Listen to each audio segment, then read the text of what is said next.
ህያብ ተከታታይ ድራማ ክፍል 4 ተለቀቀ። ዘድንግልና እህቱ የአቶ መስፍን ልጆች መሆናቸው ታወቀ። ወይዘሮ ህይወት የአቶ መስፍን ባለቤት ዘድንግልና እህቱ የሱ ልጅ መሆናቸውን በደብዳቤ ሲደርሳት ራሷን ስታወደቀች። እናም ምክንያቱም ራሷን ስታወደቀችው የአቶ መስፍንን ባለቤት አቶ ግርማ የወይዘሮ ሮዳንስ አባትና ወይዘሮ ህይወት ሲዝናኑ በመኪና አደጋ ህይወቷ ስላለፈ ይሄንን ሲነግራቸው ልጆቹ ይጠሉኛል ይበቀሉኛል ብላ ስላሰበች ቤቱን ለቅቄ እወጣለሁ አለች። ሰላም ሰላም፣ ውድና የተወደዳችሁ ፋፊቲው ቤተሰቦች እንደምን አላችሁ? ባላችሁበት ሁሉ ሰላማችሁ ብዝት ተረፍረፍ ይበል እያልን ዛሬም በአዲስ ነገር ወደ እናንተ መተናል።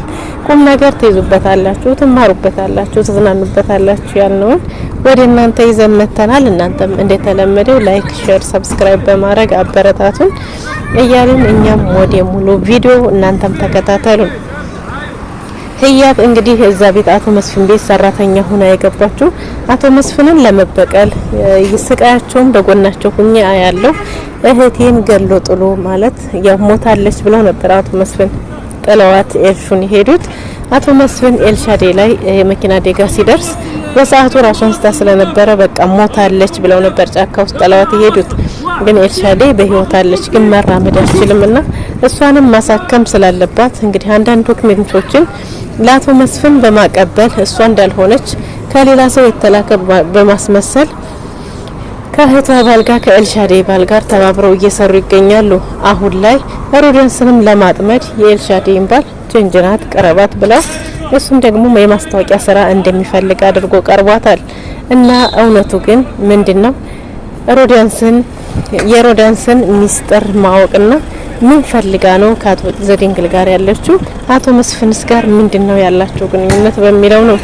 እንግዲህ አቶ መስፍን ወይዘሮ ህይወትን ለመበቀልና የሮዳንስ አባትንም ለመበቀል ሲባል ልጃቸው ዘድንግል ሮዳንስን እንዲያገባ ፈልገው ነበር። ዘድንግል ግን ሮዳንስን በፍጹም አይወዳትም፣ አይፈልጋትም። የሮዳንስ አባትም አቶ ግርማ እንግዲህ ለልጃቸው ፕሮጀክት ጽፈው ሰጥተዋል። ምክንያቱም ይሄ ፕሮጀክት ጥሩ ፕሮጀክት ስለሆነ ይሄንን ለዘድንግል ብሰጪው ሀሳቡ ምርጥ ሀሳብ ስለሆነ ይወደዋልና ይቀበልሻል። በዛውም ደግሞ ለእናንተም ለአንቺና ለሱም መቀራረቢያ ወይም ጊዜ ማሳለፊያ ይሆናችኋል። በዛውም መላመድ ይመጣልና ያው ፍቅራችሁን ታጠናክሩበታላችሁ ያሉትን ፕሮጀክት ቀርጸው ሰጥተዋል። እሷም ደግሞ ራሷ እንደጻፈችው አድርጋ ፕሮጀክቱን ለዘድንግል እንዲያዩ ሰጥተዋለች። እናም እንግዲህ አሁን ላይ ፍቃዱ የዘድንግል አባት አቶ መስፍን ፍቅረኛውን ቀምቶ የራሱ ቅምጡ አድርጎ ትንሽ ሆቴል ቡና መጠጥ ቤት ነገር ከፍቶላት እዛ ተቀምጣለች። እናም እንግዲህ የበፍቃዱ ፍቅረኛ ፍቅራችንን በገንዘብ በማይረባ ነገር ለውጠኸዋል፣ ፈሪ ሆነሃል፣ መጋፈጥ አቅቶህ ፍቅራችንን ውሃ እንዲበላው አድርገሃል። ከዚህ በኋላ ምንህም አይደለሁ። አቶ መስፍን እንዲህ ሲያረገኝ የፍላጎቱ መወጃ በፈለገበት ጊዜ እየመጣ ቀምጡ ሲያረገኝ አንተ ምን ታረጋለህ? ስለዚህ ከዚህ በኋላ እባክህ ራቀኝ ብላለች። እሱም ደግሞ መታገስ ዋጋ አለው።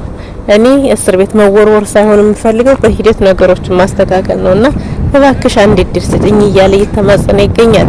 እንግዲህ ሮዳንስም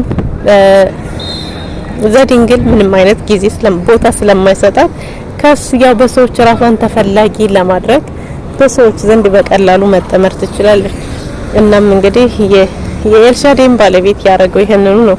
አሁን ላይ የማስታወቂያ ስራ እንድንሰራ ቲሜ እንድትሆኝ ይፈልጋለሁ እንዲህ ነው ሲላትም ታስማምታ እሺ ብላለች። ከዚህ በኋላ በማንኛውም ሰዓት መደዋወልና መገናኘት እንችላለን፣ ፍቅረኛም የለህም ስትለውም የኤልሹ ባለቤትም አዎ ፍቅረኛ የለኝም እያለ ይህ ሁሉ ኤልሹ የጎይህትሽ ስራ ነው ይቅር በለኝ በመወዳ ፍቅረኛ ላይ እያለ ሳይወድም ቢሆን ተገዶ ለፍቅሩ ኤልሹ ሲል ይህን ስራ እየሰራ ይገኛል። እናም እንግዲህ ምንድነው የሆነው? ወይዘሮ ህይወት በህያብ በኩል አንድ ወረቀት ደርሷቸዋል። ያ ወረቀት ምንድነው? ዘድንግልና የዘድንግል እህት የአቶ መስፍን ልጆች ወላጅ አባት አቶ መስፍን ወላጅ አባታቸው እሳቸው መሆኑን ሲያውቁ ራሳቸውን ተወደቁ። ግን ምክንያቱም ዘድንግልና የዘድንግል እህት ወደዛ ቤት ሲመጡ ወላጅ አልባ ሆነው በማዴጎ እንደመጡ ተደርጎ ነበር። እናቶ መስፍንም ይሄን ያደረኩት ልጆቼ ብትሆኚ ላትቀበይኝና እንደ እናት ሆነሽ አታሳድጊያቸውን ብዬ ስለሰጋው ነው። ያለ መውለድሽን ሳቅ እንደዛ አርጌ ያመጣሁት አትንከባከቢያቸውን ብዬ ነው ብለዋል። ወይዘሮ ህይወትም ምናልባትም ይበልጥ ብትነግረኝ እኔ መውለድ ስለማልችል እንዲህ ነው ብትለኝ የጥፋቴም ማካካሻ ለጸጸቴም ስል ምናልባት ከዚህ የበለጠ መንከባከባቸው ይሆን ነበር ብላለች። ዞሮ ዞሮ ግን አሁን ላይ እናንተ ምንም የቀረ ነገር ስለሌለን እባክህ ልታወኝ ልሄድበት እያሉ ሲጨቃጨቁ ዘድንግል መጥቷል። ዘድንግል ያን እለት ውስጤ እየተረበሸ ነው፣ ሰላም አይሰማኝም እያለ ነበር። ስለዚህ ጊዜ ለማሳለፍ ወደዚህ የመጣሁት ለዛ ነው እያለ ነበር።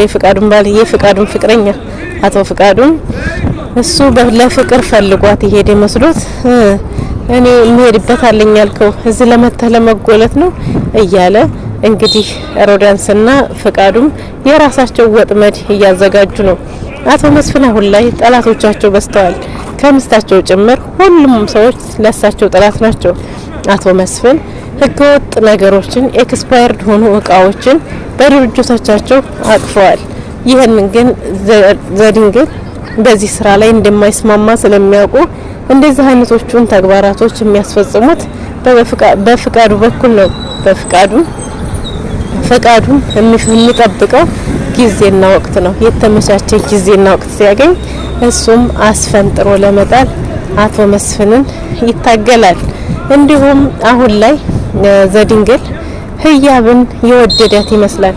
ምክንያቱም ስለ ቁንጅናዋ ቆንጆ እንደሆነች ትሁት እንደሆነችና እሷ ጋር ሲሆንም የተረጋጋ ስሜት እንደሚሰማው ደክሞትም እንደነበረ ድካሙን እንደሚረሳ እንዲሁም ደግሞ እንቅልፍ ነስቶትም ከሆነ ተረጋጋ እንቅልፍ እንደሚተኛ በተደጋጋሚ ይናገራል። ይኸው ምንድነው እንግዲህ ከቤተሰቦቹ ጋር የሮዳስን ፕሮጀክት ማየት አለብኝ ብሎ ክፍሉ ሄዶ ነበር እና ምን የሚፈልገው ነገር ካለ ሂጂና ጠይቂው ብላ በላከችው ጊዜ እናቱ ህይወት እዛም ሄዳ ስትጠይቀው ፕሮጀክቱን ላይም ብሎ በቃ ፕሮጀክቱን እኔ ልመለስ ብትለው አይ ተቀመጪ ብሏት ስትቀመጥ ውበትሽ እያደር እየፈካ ነው የሚሄደው ሲላትም አመሰግናለሁ ለሞራሪ ብለህ ነው ስትለው አይ እንደዛ ብዬ አይደለም ውብ ነሽ ቆንጆ ነሽ ከዚህ በኋላ በተደጋጋሚ ይሄንን ልልሽ ስለምችል ተለመጂው ብሏታል።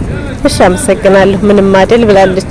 እና በቃ ሁሉ ልሄድ ለስራ ስትለው አይ ምንም ችግር የለውም ትንሽ ቆይ እንዴ ፕሮጀክት አለኝ ልታይ አይደል ስትለው አይተዩ እንደው ምን ያንቺ ጋር ከሆንኩ በኋላ ማረፍ ነው የምፈልገው ብሎ ፕሮጀክቱንም ሳያየው ላፕቶፑን ዘግቶ ተኝቷል። ምክንያቱም እሷን ሲያይ መረጋጋት፣ ሰላም፣ በቃ ጥሩ ህይወት ይታየዋል። እናሷስ እውነት ዘድንግልን ወደው ነው ወይስ በአባቱ ስራ እሱን ልትበቀለው?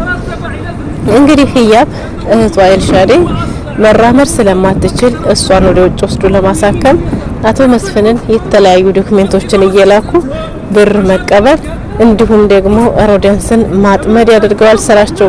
በዚህ ስራቸው ውጤታማ ይሆን ይሆን? አሁን ላይ ጅምሩ በእርግጥም የሷም የተሳካ ይመስላል። እንዲሁም ደግሞ የእህቷ ፍቅረኛም የተሰጠውን ስራ በአግባቡ እየሰራ ይገኛል። ሮዳንስም ወጥመዱ ላይ ሳትገባ አትቀርም።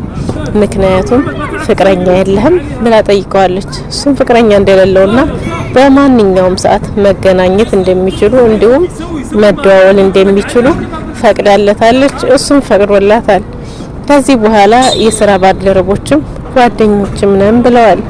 እናም እንግዲህ አሁን ላይ ተግባራቸው እየተከናወነላቸው ይመስላል። ነገር ግን ኤልሻዴ ምንም ሰላም እየተሰማት አይደለም። ምክንያቱም እሷ ነገሮቹን በይቅርታ እንዲታለፉ ትፈልጋለች። ተዋቸው፣ በይቅርታ ስትሉ ለሰዎች ይቅርታ ስታደርጉ እኔ ድናለሁ፣ እኔ ፈወሳለሁ፣ መድኃኒቴ እሱ ነው ብላለች። ነገር ግን ኤልሹ ይሄንን ስትሰማ ምን ይሰማት ይሆን? እህቷና ባሏ ለአቶ መስፍን እየተበቀሉ እሷም ደግሞ አቶ መስፍን ቤት ሰራተኛ ሆና እንደገባች ብታቅ ምን ይሰማት ይሆን? እንግዲህ የዛሬው ይሄን ይመስል ነበር። በቀጣዩ እስከምንገናኝ ድረስ ቸር ሰንብቱ። ውድና የተወደዳችሁ ላይክ፣ ሼር፣ ሰብስክራይብ ማድረጋችሁንም አትርሱ።